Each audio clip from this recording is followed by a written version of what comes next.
Okay, so combinations of functions, here we are, 2020. Today we're looking at everything graphically, so we'll be using Desmos. I just want to briefly overview the unit really fast. So you are combining functions. So you guys will be investigating, like, how do I take a function f of x and say add another function g of x to it? What does it look like? And we'll be doing all these operations. So we'll do addition, subtraction. We'll see what happens when you say multiply two functions together. And then can you imagine what the last one is? Divide. Yeah, divide. Okay, so we'll be looking at it algebraically, and we'll also be, algebraically, and you'll also be doing it graphically. So sometimes they'll get you to maybe sketch this or sketch that, or sketch this one or sketch that one. Okay, so it's a really quick 4 lessons and then we're done. Typically on the exam, like, you know, anywhere between like 3 or 4 marks on this stuff. Okay, so I probably will go sit at the computer, so I won't really be on camera too much today. Maybe just for this slide. So yeah, like I said, functions can be added, subtracted, multiplied, or divided. The result will be a new function in most cases. And we'll be looking at it from a graphical and algebraic view. Perfect. I guess I didn't need to do that. What do we got? Let's begin by looking at these 2 functions. So this is back when like more of us had TI-83s. Like nowadays, like you can go on your phone, you can get the Desmos app, eh? If you want to go on your phone and get the Desmos app, you can. So you can kind of turn your phone into something that can graph some functions. So I'll just switch over to Desmos, but all our notes have like the old TI-83. I grabbed these a few years ago. So as far as notation goes, we'll give the new function a name. So remember, the letters are arbitrary. Like you can pick any letter you like there. But if you add f of x and g of x, we're calling it h of x. This is another way of writing it. Okay, so it's another type of notation. So you can say in the brackets, instead of just saying f of x, you can say f plus g of x. That's another way to write it. So make sure you understand this notation and that notation. I'm going to pop over to Desmos. The graphs look a little bit nicer. So here we go. So we're going to graph negative 2x plus 6. That's the red line. And we're going to go ahead and go x plus 1. And now I'm going to add them together. I'm not going to get too fancy. I'm literally just going to copy and paste this one in. And then go plus, open a bracket, and copy and paste this one in. So the green line represents our new function. And maybe I'll zoom in just a touch. Okay, so old function, there's the red one, there's that one. Let's start looking at a couple points here. So let's start with the y-intercept. So the y-intercept is 7. Now let's look at the other 2 graphs. Y-intercept of 6 for one of them, and 1 for the other one. So now we were adding them together, so I wonder what happened here. How do we get to 7, do you guys think? 6 plus 1. 6 plus 1. Is it just that easy? If we're adding the functions, we're literally just going to be adding the y values at a specific x coordinate? Yes. Yes, that is basically what happens. When you add 2 functions together, you can go to any particular x coordinate, and you're just adding the y values of the other 2 functions together. Let's see if that works. So if I choose maybe this point here, so this is x equal 1, the y value is 6. So if I go back to my red function, I got 1 and 4, okay, and then the y value at 1 for the other one looks like 2. Yeah. So 2 plus 4 is 6? Yes. Yeah, it's just that simple. Right here, they cross. That's just a lucky coincidence. But if we look, the blue function has a value of 4, and the red one is having a y, or having an x-intercept, so a value of 0. So 0 plus 4 is 4, and so that's why we see a green combined function going through there. What do you guys think? Nice. Pretty sweet. So I maybe add that, like, I don't know if we have it on the next page here. Yes. So I know it's kind of an ugly graph, that's why I chose to show it on Desmos, but here it is. The really big thick line is the combined one. And basically, what we're going to want to maybe write, kind of summarize, is say something like, we simply add the y values of both functions at a particular x value to get the combined function.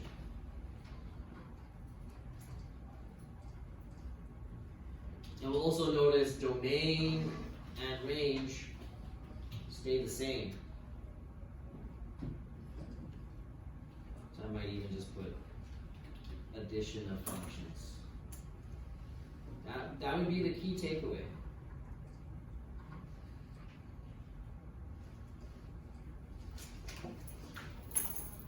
Should I do my waiting dance? So why do we add the y values and not the x values together? Well, when we add the two functions, like so when we go f of x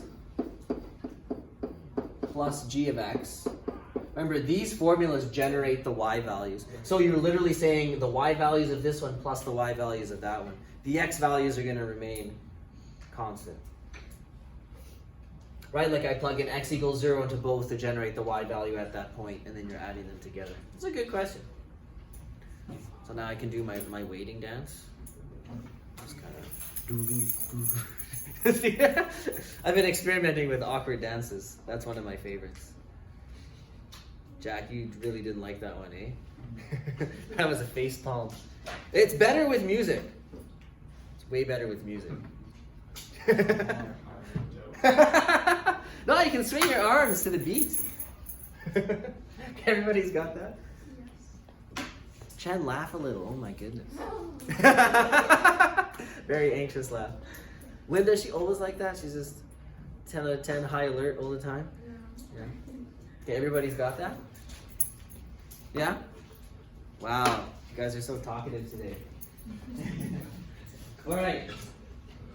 Well, let's go ahead and we're going to do exactly the same thing, but this time we're going to be looking at subtraction. So if you want to just write, maybe up at the top here, subtraction of functions. Hey guys, you can't spell functions without fun.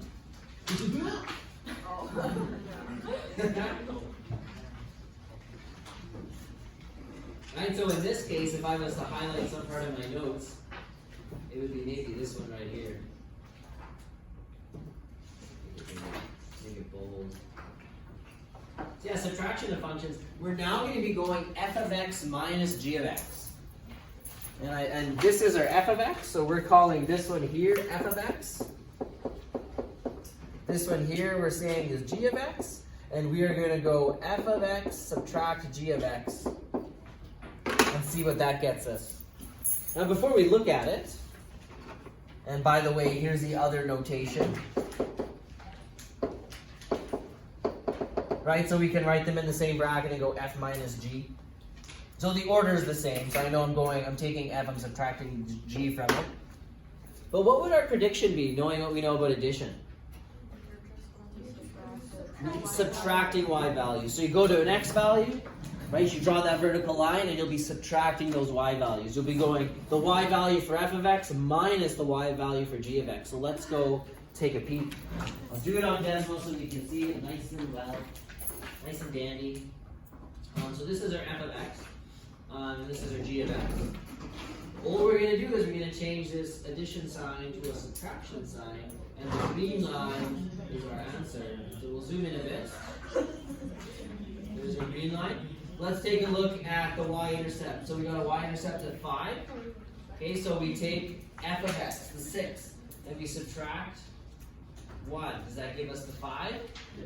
Excellent. Let's try another one. Just for a moment, I'll let you guys look at, is that 1? Zoom in a bit too much. Oh, here's 1. So here's x equal 1. See if that makes sense.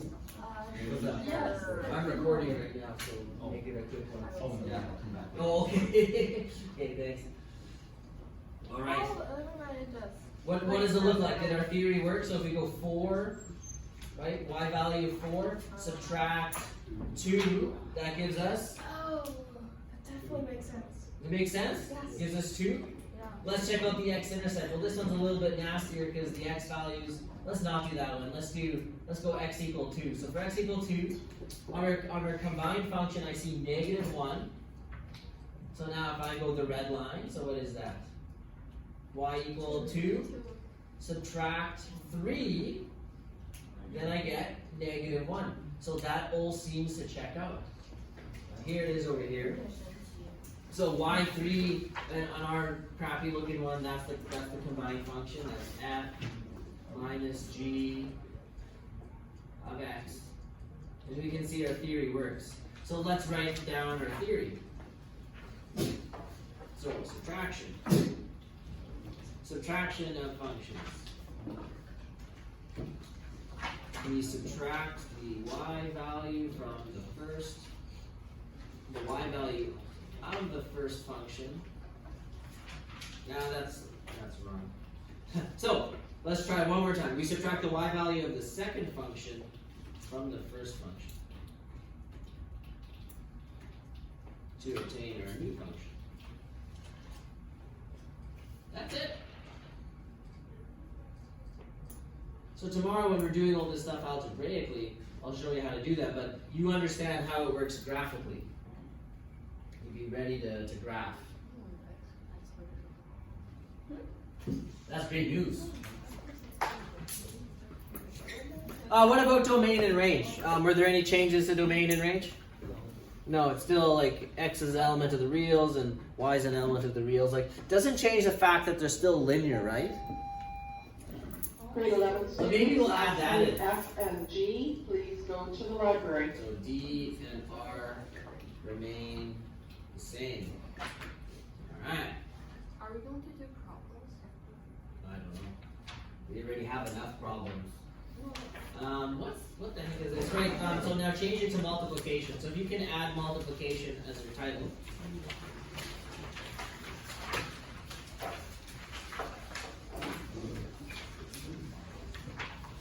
Multiplication. So just a couple things to note.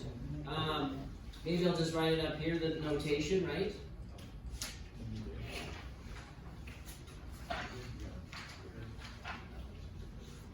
So for notation, you might just write like h of x is f of x. So you just write them like that, side by side. Or you might just write h of x is f times g of x. Those are basically the two ways of writing it. Now you can already see it.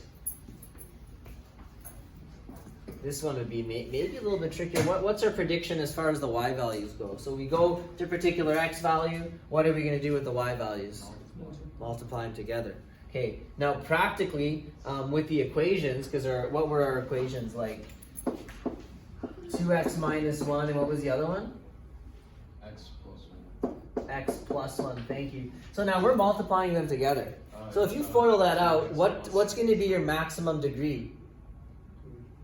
2, right? Like, you start foiling this out, what are you going to get? You're going to get 2x squared, and then you're going to get a plus 2x minus x, you get a plus x, and a minus 1. What kind of graph is that? Yeah, quadratic parabola. Right? So I'm not going to be surprised when we see that our resulting graph is now a quadratic. So could there be changes to domain and range? Yes. Yes. Let's take a peek on decimals. So we're just multiplying them now. So I'll change that to multiplication. And I can see my green function is now, I'm going to zoom out just a touch. My big green function is now a parabola. Let's go and check some particular x values. Y-intercepts, well, listen, easy one. Okay, so on the red line we got 6. On the blue line we got 1. 1 times 6 is 6. Okay, here's our vertex at 1, 8. Okay, now again, to find the vertex, you'll just have to use the regular methods that you normally would for a parabola. So when we start doing these algebraically tomorrow, it's kind of like, okay, we multiply them together, and you guys already know how to do all that stuff from grade 11. Hopefully, right? We can do a bit of review, but let's see. As far as the y values go, on the red function, at x equal 1, we got a value of 4, and at x equal 1 for the blue one, we got a value of 2. So 2 times 4 is 8. Yeah? Good. So our prediction seems to be holding true. You basically just multiply the y values together. So like, I don't know, every once in a while in the exam, they might give you, like 2 functions and be like, draw, f of x times g of x or something. Right, so they might not give you the equations of the lines. You would just grab a couple points and multiply them together. You know you'd be getting a parabola, right? Yeah. So going in with that knowledge, you'd be able to probably sketch it. I don't think I've ever seen a question like that. But how do you know which way is facing? How do you know what? Oh, okay, yeah. Sometimes, like the ones you usually see are like they give you the equations and they'll be like, you know, algebraically figure out, you know, f times g of x or something. And then they might ask you questions about domain and range. As far as domain and range go, you would need the equation of the quadratic to figure out your domain and range, right? What's the domain always for a quadratic? X is an element of the reals, right? The thing that will have some sort of restrictions, the range. And that'll depend on where is the vertex and is it opening up and up or down, right? So for those questions, you need to have the equation. It's just that simple, yeah. Okay, last one. This is where it starts getting a little bit dicier. Final operation is division, so this is definitely one. Did we summarize? No. Okay. Let's quickly go back and do a summary for multiplication. So, multiplication summary. So yeah, what happens? Well, we get a quadratic in this case because we multiply two lines together. We simply multiply the y values at each x value. So we simply multiply the y values of each function together at each x value. There we go. Okay. Domain and range will depend on the two functions, right? If you're multiplying a quadratic and a line, you're going to get a cubic function. So domain and range is really going to depend on what you're multiplying. Trickier to find.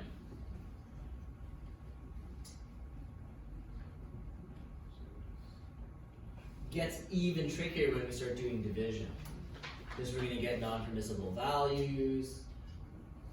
But again, they don't give you very hard questions on this on the exam. Like every question I've ever seen for these kind are like they're gimme questions. Right? They're, like if you do the homeworks and you're paying attention, like I've never seen like a tricky question for these. Yeah, but that's good news.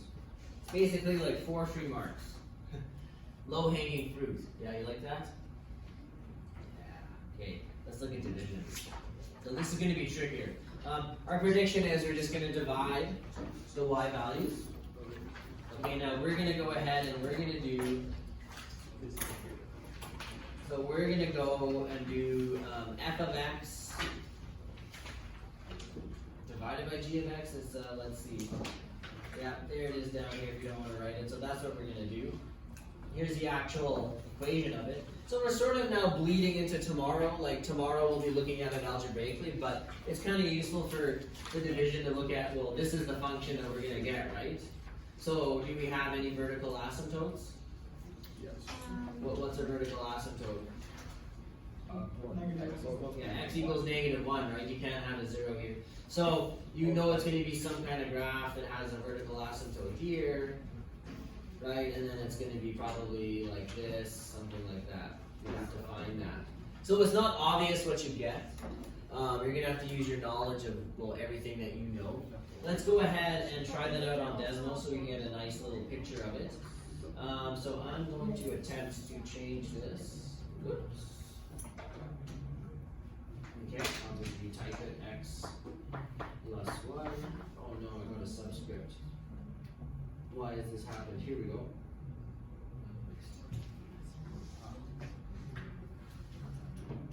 There. Now, we got our original line, -2x plus 6, x plus 1. Do you guys see the green function? If I zoom out, you can see it's one of those L-shaped graphs. Here, just for convenience, let's draw the line x equal -1. See how that asymptote exists?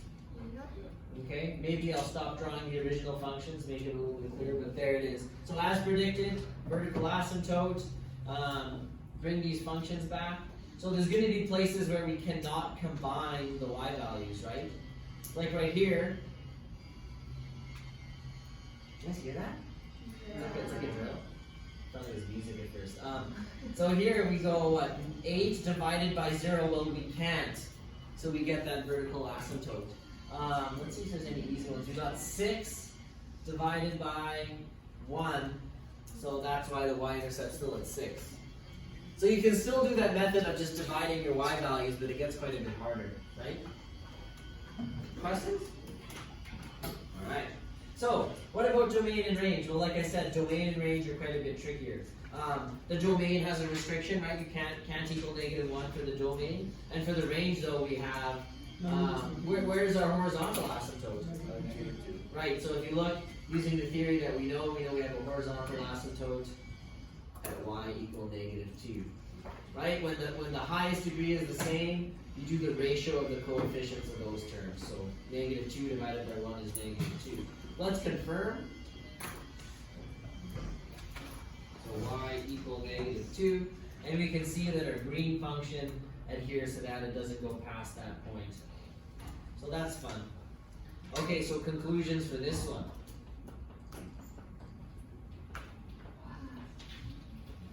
So conclusions for division of functions.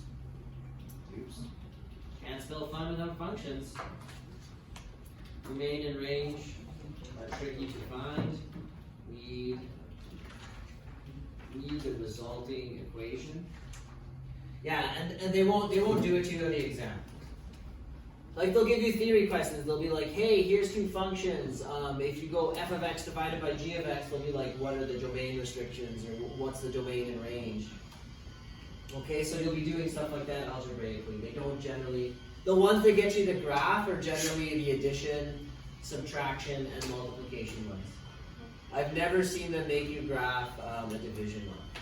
You already graphed those kinds of questions, right? Like we did that in a previous unit. Yeah. They don't like to mix concepts together. So they would rather just give you this equation and be like, here, graph this one, versus, hey, do this and then get this and then graph it. Because if you can't do the first step, then we don't know if you actually know the other part. Okay? So the exam is kind of predictable like that, which is good. I guess otherwise, we divide the y values of the original functions. And you say if possible, right? There it is. That's our quick lesson. That's perfect. I believe my last page of notes. We have a couple more questions here. I don't know if we're gonna. I don't think we should do any of these, to be honest. This one's kind of ugly. We can if you guys want to. We're good. These are harder than the ones on the exam, which I don't like. Like I should probably update them. Why don't we quickly just roll through an exam and see what we got coming? So before we do that, I sort of summarize all the conclusions at the end. Okay, so that's already written there for you. I'm going to just crack open an exam here, and let's just see if we can grab a couple questions. So I'll just go to January 2020 and open those 2 booklets. Grade 11 students, if your last name begins with H, I, or J, please go to the library. Okay, so And let's the see what following we got. students, please go to the library as well. Dennis Dansu, Jessica Can't do it, can't do it, can't do it, can't do it. We can do this one, it's not the unit that we're in, so let's find something Cole else. Rogers, This is the last unit, can't do it. Jai Kang, and Amara Thompson. Great, I can't wait to just have an announcement in 10 minutes today. Can't do it. We can do it, but it's not our unit, so let's see, maybe we're in booklet 2. Okay, check the multiple choice carefully here for me, guys. Aha! Now, we're getting into the algebraic stuff that we haven't done yet. Okay, so this is one that we'll be looking at in this unit, but we haven't done it yet. Just looking to see if we can find one where it says graph or something. Not quite. Not every exam has them. They generally do. Here's one, but we're not ready for it yet. But this is in this unit. I'm just looking for a straight up easy one. We may not have it because if they already had this question, that's likely it for this unit. But let's see.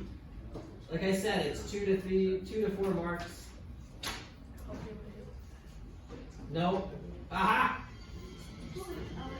We can do this one. So it says, given the graph of f of x and g of x, so they're not telling us the equations. Find f of x minus g of x. Okay, so this one we'll be doing graphically. So let's take a crack at it. I'm going to kind of cheat, and I'm just, because I don't want to go down here, I'm just going to transfer this one over here. So maybe I'll do it in black.